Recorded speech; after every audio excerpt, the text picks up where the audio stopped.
ضلع اپر چترال میں district development advisory committee یعنی ڈیڈک کا ایک اہم اجلاس منعقد ہوا۔ اجلاس کی صدارت چیئرمین ڈیڈک ضلع اپر چترال اور رکن صوبائی اسمبلی مولانا ہدایت الرحمان نے کی۔ اجلاس میں تمام محکموں کے سربراہان نے شرکت کی۔ اجلاس میں محکمہ CNW یعنی کمیونیکیشن اینڈ ورکس کے ایگزیکٹو انجینئر کو ہدایت کی گئی کہ ضلع اپر چترال میں سڑکوں کی تعمیر پر جاری کام میں تیزی لائی جائے۔ ڈیڈک اجلاس میں تمام محکموں کے سربراہان نے اپنی کارکردگی رپورٹ پیش کی۔ ڈسٹرکٹ ہیلتھ افیسر ڈسٹرکٹ اپر چترال کو ہدایت کی گئی کہ محکمہ صحت میں حالیہ دنوں نکالے جانے والے ہیلتھ ٹیکنیشین کے بارے میں غور کرنے کے لیے محکمے کے حکام بالا کو آگاہ کیا جائے۔ محکمہ خوراک میں کیے جانے والے درجہ چہارم عملے کی بھرتی کے بابت ڈسٹرکٹ فوڈ کنٹرولر اپر چترال نے کہا کہ ان بھرتیوں کی آرڈر نیچے اضلاع سے آتی ہے۔ چیئرمین ڈیڈک مولانا ہدایت الرحمان نے ان بھرتیوں پر اپنے تحفظات کا اظہار کیا۔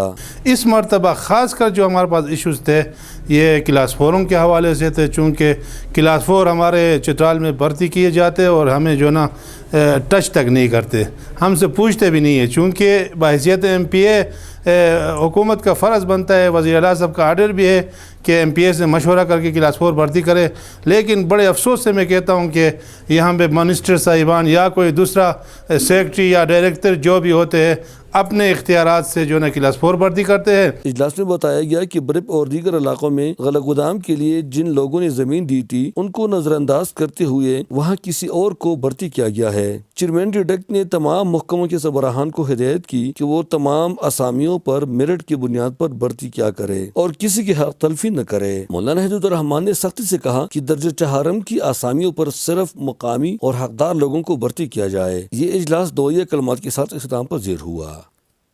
احمد گل محمد فاروقی، بونی، ضلع اپر چترال۔